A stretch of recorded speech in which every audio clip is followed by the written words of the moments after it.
Well, good morning. This is me, Mom. The new year of 2016 began with plans for a wedding. Gary and I had prayed about getting married.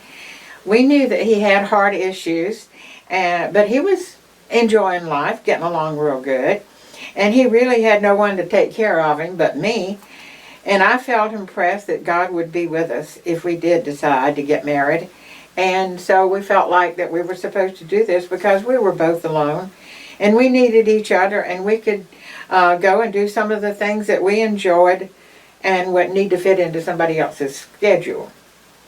A lot of older people our age, they forego getting married because they don't think they can be as well off financially if they get married. But and I knew that we didn't have a whole lot of money between us, but I knew that God would be with us. So we went ahead and got married because that was the only way we could be together.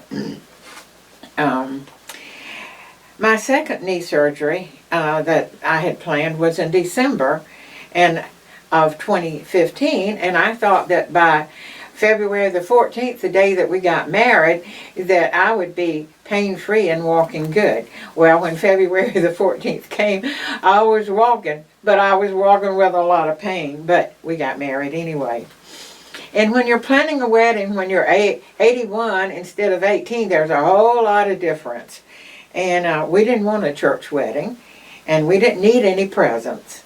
And we decided not to send out invitations. We would just tell anyone that would like to come that they could come. And since I didn't know who was coming, I told them, I said, instead of bringing a present, just bring a snack or finger foods. And I said, that way, regardless of how many people come, we'll have plenty to eat. So I went ahead and bought a sheet cake, and we had plenty of makings for punch for however many people that came. And and I had a gazebo outside, and I knew that we could have a pretty wedding out there if it was warm enough. And I had some stuff that I could decorate the gazebo with. And a friend of mine brought extra chairs from their church. So I thought, oh, we'll have everything good. Well, February the 14th was freezing that year. And there was no way that we could have it outside. So we set up the chairs in the house as best we could. And I could not believe when I read the guest register to see who all came. We put 75 people in my house, and they had room to sit. And I had kind of an open house in a sense, and so everybody could pretty much see what was going on. And so it turned out really good. And my daughter Lisa took the drapes that I was going to put on the gazebo and the floral swags, and we closed up the front door where nobody could come in. They had to come in through the kitchen. But this made a backdrop for us to get married against. And my grandson got some recorded music for me to walk into the room with, and he gave me away. And two of my friends that were there at the last minute decided I needed bridesmaids, so they grabbed some sprigs out of a artificial bouquet I had, and they come marching in ahead of me so that I'd have bridesmaids. So it was a fun wedding, and all of my friends were there, and the food was awesome. And so it was a fun wedding, and everybody enjoyed it, and so did we. And so we enjoyed that in February, and then Gary and I enjoyed being together. I think we went camping during this time in a tent that we bought, and it was a fun time, and we going camping. So anyway, that was going on, and then on September the 19th was a very momentous day and occasion. Dorothy Donaldson and I were praying on the telephone. We've been friends since the 80s. And we were officers together in AGLOW, that international ministry for women. And at the time God called me to start an AGLOW chapter in Statesboro, we were conducting a prayer ministry that Dorothy and I were involved in. It was called Covenant Women. And we saw so many prayers answered, marriages were restored, families reconciled, financial breakthroughs, and so many other things I can't even remember. And it was rewarding and awesome to be used by God in such a ministry. We had a longing to do the same thing again, but nothing had opened up. A Glow was a ministry where we ate dinner and sang praises to God. Someone gave a testimony, and then we prayed for people. And we all grew through that experience because we met every week. Perhaps I was so busy ministering in a Glow that it never did mean as much to me as it seemed to mean to the other girls that were in there, because they thought they really grew. And I did too, because, oh my gosh, the Lord taught me so much about leadership during that time. So, over the years, Dorothy and I occasionally reminisced, and we prayed together about being involved in something similar again.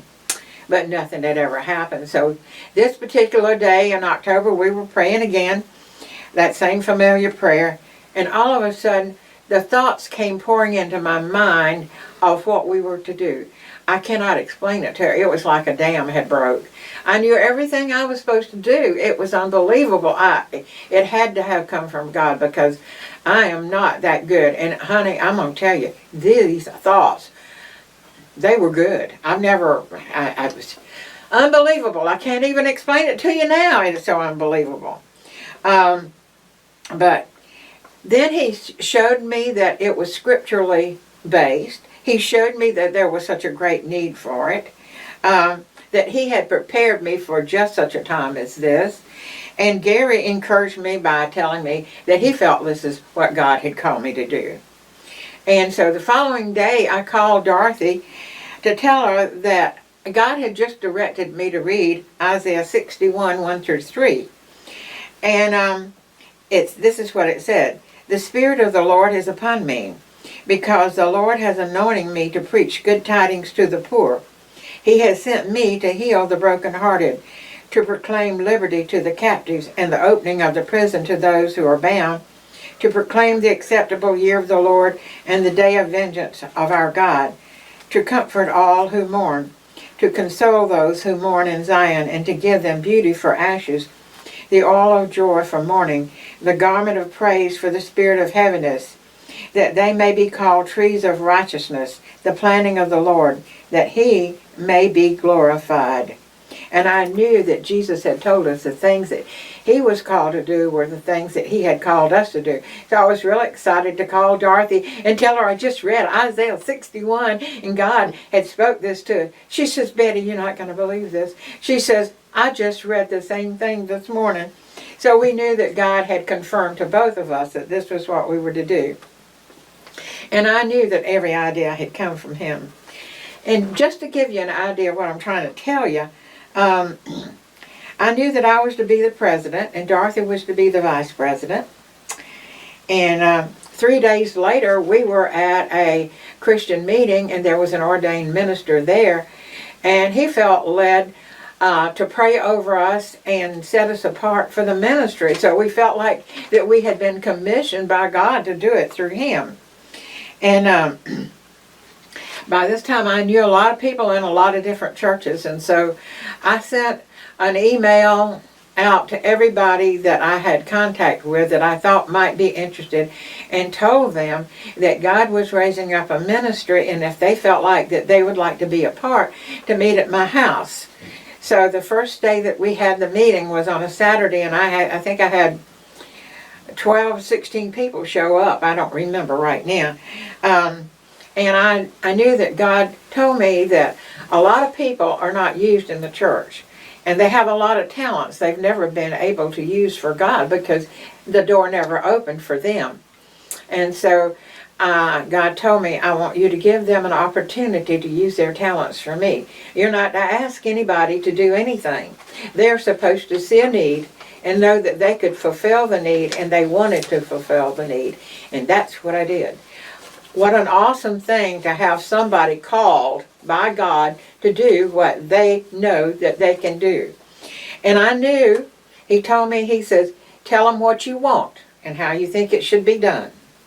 But don't tell them how to do it. It's their ministry and it's their responsibility. If they can't do it, they need to get somebody to take their place. Wow, does that take all the pressure off of a leader? Thank you, Jesus, for showing me that. And not only that, he told me that what they do would be counted as gold and silver and precious stones, not wood, hay, and stubble, for having to do something they weren't called to do and didn't want to do. Um, Now, I think there was 14 women that came forward. So we had everything we had a president, vice president, recording secretary, corresponding secretary, and treasurer. And then I had a hostess chairman who had 2 hostess at the register table. I had 2 greeters, a decorating chairman, and she had however many people she needed to work with her. And we had a refreshment chairman, a music director, and a keyboard player. And these women came from 6 different churches. And we needed advisors because I knew that we needed to have a covering. We needed to have somebody that we could call in case of emergency. And I personally went to 5 different pastors in Statesboro, and they prayed with me and said that they would be there when we needed them. So that was a blessing. And I knew that our meetings weren't even supposed to start until January of 2017. So we had a lot to accomplish before January of 2017 because this was September. And so by 2017, we had been meeting. We had a place set up to meet. And the only problem that I had was trying to find a name. Every name that I thought of when I went on the internet, it was already used. So we finally came up with the name His Majesty's Daughters. So, and His Majesty's Daughters, the purpose of it was supposed to be, we were to promote unity, love, acceptance, fellowship, and prayer to a lost and dying world, to every denomination and every walk of life that came in.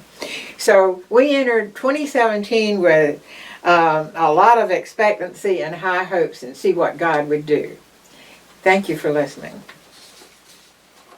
So listen, like, comment, share, and subscribe. Thank you.